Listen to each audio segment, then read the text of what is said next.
Proceso de divorcio en República Dominicana, ¿cómo llevarlo a cabo de manera efectiva? Cuando una relación matrimonial llega a su fin, el proceso de divorcio puede ser uno de los momentos más difíciles para cualquier pareja. Sin embargo, entender cómo se realiza un divorcio en República Dominicana puede ayudar a suavizar este proceso y asegurar que se lleve a cabo de manera justa y legal. El divorcio en República Dominicana se rige por la Ley No. 1306 sobre divorcio, la cual establece los procedimientos y causas válidas para solicitarlo.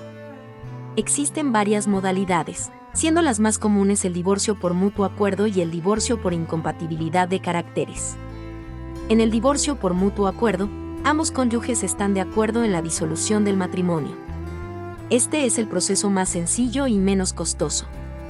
Para iniciarlo, se debe redactar un acuerdo de divorcio que establezca las condiciones de la separación, como la distribución de bienes y la custodia de los hijos.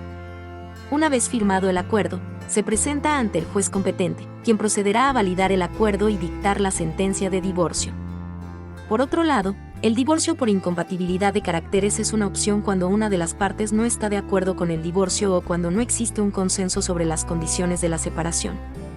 Este proceso es más largo y complejo, ya que requiere la presentación de pruebas que demuestren la imposibilidad de continuar la convivencia. En este caso, el juez evalúa las pruebas y decide sobre la disolución del matrimonio, así como sobre la distribución de bienes, la custodia de los hijos y otros aspectos relevantes.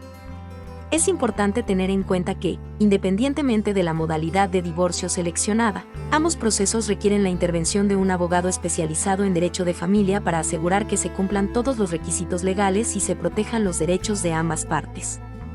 Para aquellos que se encuentran en el difícil camino del divorcio en República Dominicana, contar con el asesoramiento adecuado y entender las opciones disponibles es crucial para llevar a cabo un proceso justo y equitativo. ¿Has considerado cuál sería la mejor opción para tu situación particular?